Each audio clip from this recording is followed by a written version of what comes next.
Fans of Marvel movies might think that Thanos is the ultimate power in the universe, but the truth is, the Mad Titan doesn't even rank in the top 10 most powerful Marvel villains. From a dark mirror of the greatest mind on Earth to creatures from beyond the multiverse, these are some of the most dangerous threats Marvel heroes have ever faced. Thanos may have taken out half of the universe, but compared to villains who destroyed all of creation, he's just a rookie.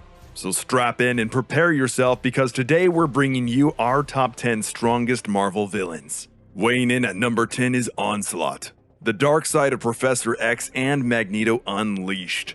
Onslaught was a sentient psionic entity born from the consciousness of two of the most powerful mutants on Earth, Professor Charles Xavier, leader of the X-Men, and the villainous Magneto. Onslaught represents all of the pain and anger of Xavier's accumulated experiences, amplified by Magneto's hatred and lust for power. Onslaught began to take root inside of Xavier when he psychically attacked Magneto after the villain nearly killed Wolverine by ripping the adamantium from his skeleton. Professor X used his telepathic abilities to wipe Magneto's consciousness and place him into a catatonic state. As he burrowed into his rival's mind, Magneto's grief and anger amplified every negative thought and feeling that Xavier had ever tried to suppress. Amplified by pure hatred, Onslaught possessed all of the powers of Professor X and Magneto, which allowed him to combine Xavier's incredible psychic power with Magneto's control over the electromagnetic spectrum. He was also able to absorb other mutants and obtain their abilities. After absorbing Franklin Richards and the powerful psychic Nate Gray, two Omega-level mutants, Onslaught was capable of just about anything, even creating a second sun to kill his enemies. Onslaught drew the attention of the combined might of Marvel's heroes, including the Avengers, when he kidnapped Franklin Richards, the son of Mr. Fantastic and the Invisible Woman. To slow the heroes down, Onslaught unleashed an electromagnetic pulse that destroyed all technology in New York City. This caused planes to crash and triggered explosions throughout the city. It even decimated the Avengers and the Fantastic Four's technology, including Iron Man's armor and the andro hero the Vision. After his physical form was destroyed, Onslaught became a being of pure mental energy. Defeating the formless being required the combined efforts of every non-mutant hero, who all absorbed a piece of Onslaught. This effectively vaporized all of Earth's mightiest heroes at once. Onslaught may have had the potential to change reality completely, but he was destroyed before he had a chance to use it. The same can't be said for those villains who top this list, who managed to destroy the entire multiverse. Before we get to those reality-destroying bad guys, be sure to subscribe to the channel with notifications on to never miss an upload, and Hulk smash that like button for more plot armor videos like this one. Conquering from the negative zone is the insectoid who's known as the living death that walks, Annihilus. The Fantastic Four first encountered Annihilus early in their careers on a trip to the antimatter dimension called the Negative Zone. There, Annihilus ruled over a horde of insect-like minions through the power of the Cosmic Control Rod, a device that can manipulate cosmic energy, which also grants its wielder immortality. Perhaps Annihilus's greatest strength is his sheer lust for violence and death. Annihilus talks big game, but his obsession with death comes from his own fear of it. When he first encountered the Fantastic Four, he was determined to kill them, admitting that only by killing everything could he ensure the safety of his prized cosmic control rod. All of the violence he unleashed was only to keep the rod out of others' hands. Didn't anyone ever teach him that sharing is caring? Unfortunately, Mr. Fantastic planned to use the control rod's power to help heal a mysterious ailment impacting the Invisible Woman's pregnancy. But bad news for the universe, because his lousy first impression started an obsession for Annihilus. Even though the Fantastic Four gave his rod back when they were finished, the damage was done. Now that he knew more realities existed, he needed all of them to die too. It's taking pettiness to a whole new level. Years later, Annihilus proved his deadly potential when he assembled a nearly unstoppable horde called the Annihilation Wave that broke out of the Negative Zone. On its first day of invasion, the Annihilation Wave slaughtered millions of worlds. Annihilus even managed to destroy the entire Nova Corps, a cosmic superpower police force. The Annihilation Wave was only stopped by the combined power of Galactus, the Silver Surfer, the last remaining Nova, Drax the Destroyer, Star-Lord, and a united army of freedom fighters. The war finally ended when Nova ripped the Insectoid Conqueror's spine right out of his mouth. As they would say in Mortal Kombat, Fatality. Annihilus is able to go toe-to-toe with superheroes like Nova or The Thing. He wields the Cosmic Control Rod, which in addition to giving immortality, can shoot energy blast and control matter. When he wore the powerful weapons known as the Quantum Bands, his strength was amplified to Thor-like levels. But what makes Annihilus truly frightening is his single-minded devotion to death and the mindless hordes at his command. And while obliterating millions of worlds is terrible enough, Annihilus is still an amateur compared to the frightening god of the symbiotes who has been working to bring an end to all of creation since the dawn of time. So let's keep going. Slamming the gavel at number 8 is Mangog, the Judgment of Gods. Mangog is a ferocious monster with one mission: to destroy the gods. Mangog was created as the sum total hatred of a race of invaders that were slaughtered by Odin and the Asgardians. It is the fury of billions made flesh. The creature was locked away deep beneath Asgard for centuries until it was unleashed from its prison. Mangog went on to rampage throughout the realm of Asgard, besting giants, tearing down the walls of the kingdom, and smashing through the mighty army of gods. Even after the armies of Asgard toppled a mountain upon the beast, Mangog continued his march. In their first battle, the mighty Thor could not even harm the creature. Mangog just shrugged off the attacks and threw the thunder god around like a ragdoll. It was not until Odin awoke that Mangog was stopped. Odin revealed that it was he who had created the beast as a living prison. By undoing his spell, Odin revived the race that had been imprisoned, splitting Mangog back up into the billions that formed it and ending the threat. Mangog was reborn years later when the original Odin's son was no longer worthy to wield Mjolnir and Jane Foster had taken his place. Mangog laid waste to the kingdom of gods. With Odin's son unworthy and Jane Foster dying of cancer, there was no Thor to stop it. Ultimately, Jane took up the hammer once again, willing to give her life to save the gods. Knowing this transformation would be her last no matter what, Jane gave the battle her all and sacrificed her life to put an end to Mangog by chaining the beast to Mjolnir and tossing them both into the sun. Mangog's strength is basically unlimited. As the collective hate of billions, the Mangog possessed all of the combined power of its race. Driven by pure hatred, Mangog is virtually invulnerable. So mighty was his strength that he could quell a storm with the power of his voice and swallow Thor's lightning and spit it back at him. Mangog seems to grow stronger the more it fights and was only ever defeated by the nearly omnipotent or a Thor possessing his power or through great sacrifice. Unlike the gods and demons we're looking at next, Mangog has no fancy abilities, no reality control or magic spells or lasers. He's just strong and unstoppable, and it was nearly enough to kill Thor on multiple occasions. Mangog plays a major role in Jane Foster's journey as Thor, and with that run being adapted in the next Thor film, there's a chance that we might see Mangog rampage on the big screen soon. Ascending into divinity at number 7 is Korvac, the man who would be God. Michael Korvac was first introduced as a computer technician from the 30th century who betrayed humanity when the alien race known as the Badoon invaded. He joined their forces and sometime later they grafted his torso to a floating computer panel.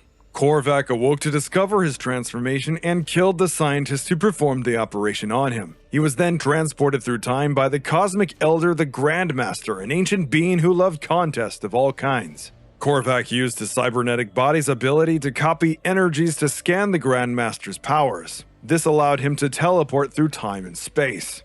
These early Korvac appearances are bizarre, and his floating cube body is hardly intimidating. Korvac wouldn't become interesting until he appeared in a classic Avengers story. Korvac arrived in the present day and encountered Galactus' world-devouring spaceship.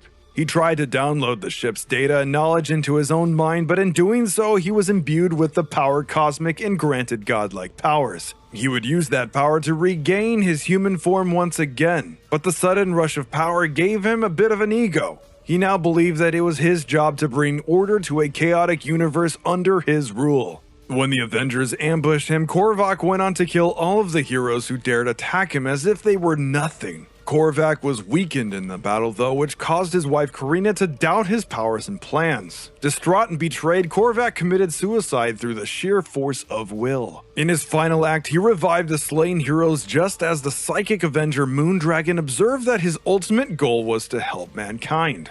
After the Badoon race turned Korvac into a cyborg, he was able to use his computerized body to analyze and adapt any energy he scanned.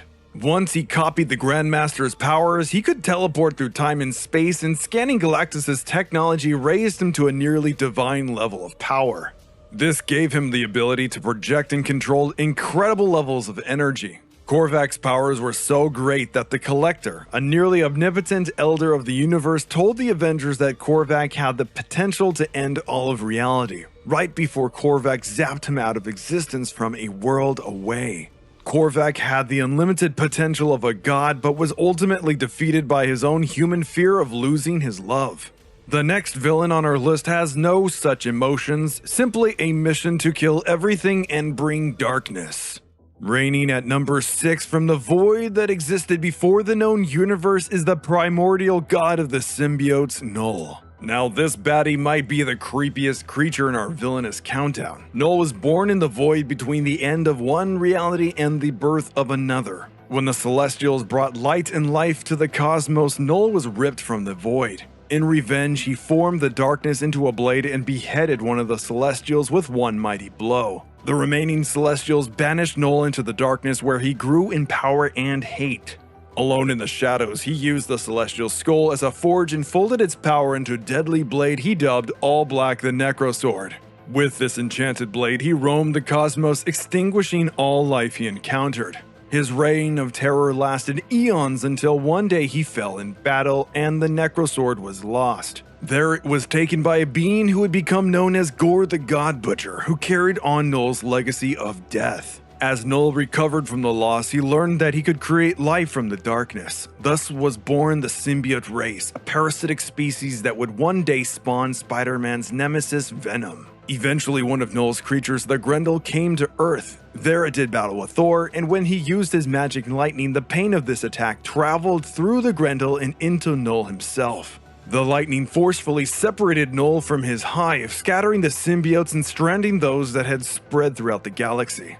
As the symbiotes bonded with races across creation, they became infected with ideas of morality and turned on Null. They buried him deep in the center of a massive horde that became their homeworld, Clintar, where he was imprisoned for countless years. Null's power was on full display in the series King in Black, which told the story of his attempt to destroy Earth after the mad symbiote Carnage freed him. Null's primary strength is his ability to control darkness to create weapons and living beings. He has such vast control of dark that he could even cut off the entire planet Earth from the sun by wrapping it in a massive wave of symbiotes. He is able to project his consciousness into any of these spawn and control them from across the universe. The symbiotes range in power and form, with the weakest being like Venom, super strong by human standards. These symbiote creatures have a mind of their own and can develop personalities separate from Null, though Null's control is so great that it can make even the most docile ones turn rabid. When Null is possessing one of his own spawn, their features change, forming a red spiral where their eyes would normally be. Null's symbiote dragons were probably his favorite way of causing destruction. They are massive beasts that could decimate cosmic empires and slay armies. The only things that have ever been shown to do Null significant harm were Thor's lightning, the force of Silver Surfer's power cosmic, and Venom when he briefly held the Unipower, the ancient light of creation itself. Null is not likely to show up in the MCU, but Sony's Venom movies seem to have taken inspiration from the Venom series that introduced him and explained the origin of the symbiotes. So there's a possibility he might show up in Sony's Spider-Verse. With his ties to Gore, the main villain of the upcoming movie Thor: Love and Thunder, there may be some references to Null to keep an eye out for. Emerging from the void at number 5 is Chaos King, the primordial darkness. Long ago, Amatsu Mikaboshi, the Chaos King, existed in the formless dark void that was the Earth. Mikaboshi ruled over the dark alone until life sprang forth. This angered the dark god, who waged war against the deities responsible for defiling his kingdom. He was trapped away for centuries in the underworld, where he gathered his strength and recruited an army of demons. During the Chaos War, Mikaboshi broke free and went on to enslave pantheons throughout the cosmos. In the process, he killed immensely powerful beings, including the Impossible Man, an annoying little imp who can control matter, and the Demon Nightmare. This time, Mikaboshi even managed to overthrow the Olympian gods and bend them to his will. With their combined power, the Chaos King was able to defeat the combined forces of Thor, the Silver Surfer, Hercules, and Galactus. Mikaboshi's dark magic allowed him to perform horrific feats such as using the corpses of gods as a vessel to carry his armies, which bursted out from their chest. Talk about gross. Fully unleashed, the Chaos King was able to step across realities in the various realms of the gods without effort, laying waste to the pantheons in the process. His power grew to a point that he had absorbed the very essence of the universe.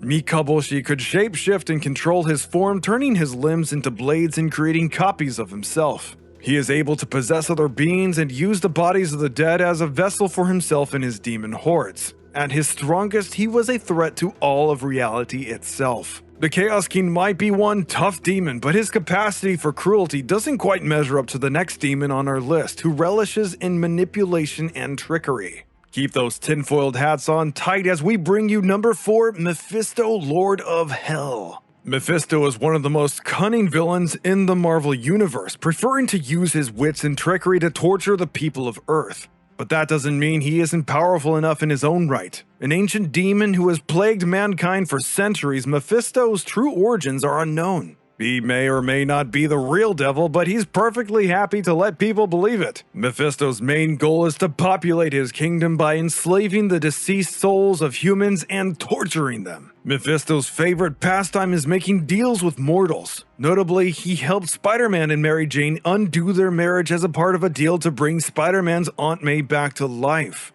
Mephisto prefers using his charm and intelligence to appear weaker than he really is, in order to lure villains and heroes alike into a false sense of security. He has manipulated villains like the Green Goblin and Thanos in order to forward his own evil plots.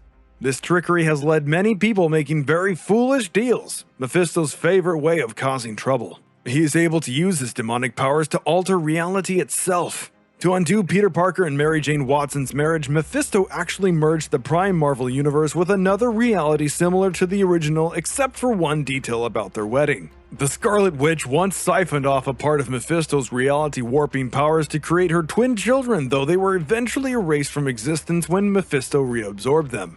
This definitely never made Scarlet Witch break down and try to rewrite history and all of reality so that she could have a perfect family again, did it? Mephisto has total control of lesser demons and the ability to bond them with human hosts. He's even responsible for creating Ghost Rider by bonding Johnny Blaze with the demon Zarathos and could strip the writer of his powers just like he was blowing out a birthday candle. Mephisto's powers only seem limited by what he would consider amusing, making his brand of terror somehow less frightening than the cold and calculating villains who destroyed the entire multiverse. Despite all the fan theories out there, Mephisto hasn't appeared in the MCU yet, but as the films dive deeper into the mystical side, can Marvel's nefarious demon be far behind? Biting off more than any of us can chew, at number 3 is Galactus, the World Eater.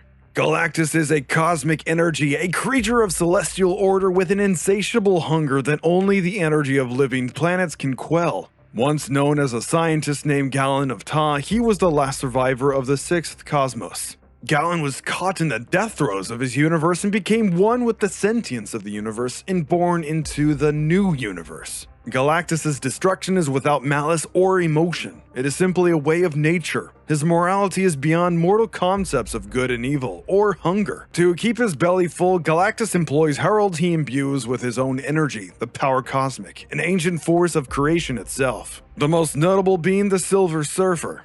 Each of these heralds is powerful in their own right, capable of incredible feats and doing battle with the likes of the Hulk or Thor, but they hold only a fraction of Galactus' strength. Galactus, as the first living being born into the universe, commands power beyond human comprehension through the energy known as the power cosmic. This manifests in a variety of ways, from force fields and energy blasts to the ability to transmute matter. During the Annihilation War, Galactus single-handedly destroyed half of the Annihilation Wave's forces. Though his planetary hunger makes him a villain to most life in the universe, he is in fact a tool created by the universe itself to balance the cosmic scales between the conceptual entities eternity, the embodiment of life, and death, Thanos and Deadpool's on and off again girlfriend. Galactus made a brief, strange appearance in the second Fox Fantastic Four movie, Rise of the Silver Surfer, as a disembodied cloud. With Marvel's first family set to join the Marvel Cinematic Universe, it's only a matter of time before Galactus, one of Marvel's most iconic villains of all time, makes his first appearance. While Galactus might be a destroyer of worlds, he pales in comparison to the universe destroyers who round out our list. Making interdimensional travel look like a walk in the park, at number 2 are the Beyonders. The Beyonders were a race of interdimensional beings from outside the Marvel multiverse.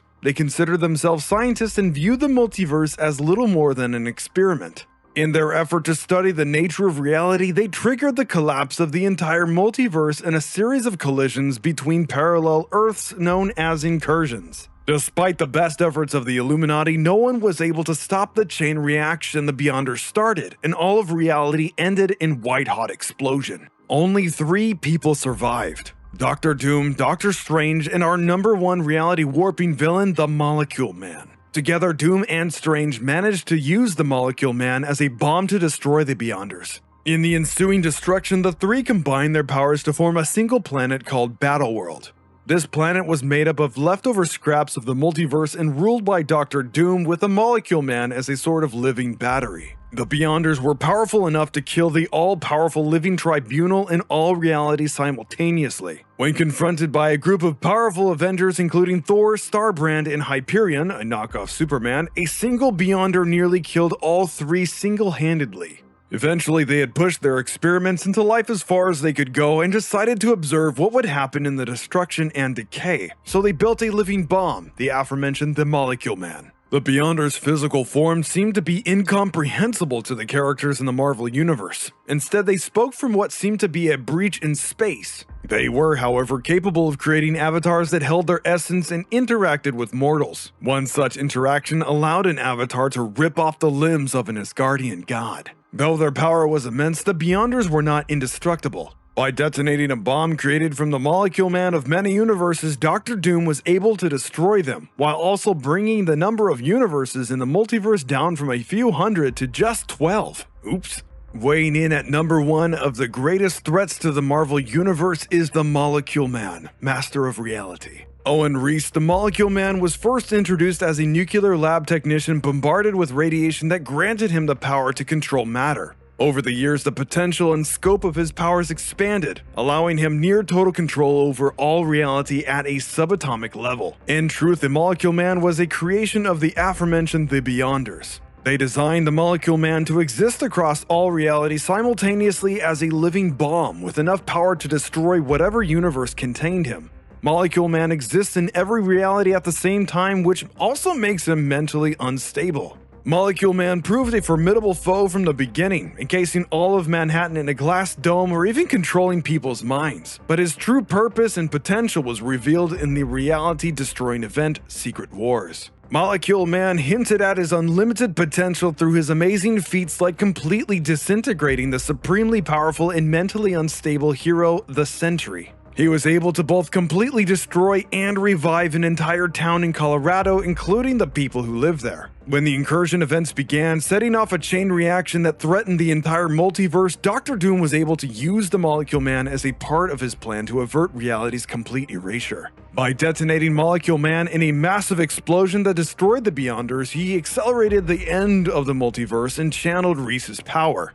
Molecule Man used his control over reality to collect the remnants of the last universe to create a new planet. It was Molecule Man's powers that ultimately kept creation from being completely wiped out. If that's not powerful, I don't know what is. Molecule Man's reality-controlling abilities helped to keep Doom's Battleworld together. But after the remaining survivors of the multiverse defeated Doom and Miles Morales gave him an old cheeseburger, Molecule Man teamed up with Franklin Richards and the Fantastic Four to restore the multiverse. With the multiverse a major plot point in the current phase of the MCU, the impending introduction of the Fantastic Four, and the fact that Molecule Man is one of their classic villains, I wouldn't be surprised to see Owen Reese appear in the future movies in the not-too-distant future. And there you have it, Plot Armor fans, the greatest threats the Marvel Universe has ever faced. We'd love to hear your thoughts about these or any other formidable baddies in the comments section below. Thank you for watching, and be sure to like and subscribe to our channel for more Plot Armor comics. I'm Morse Code, and thank you for watching.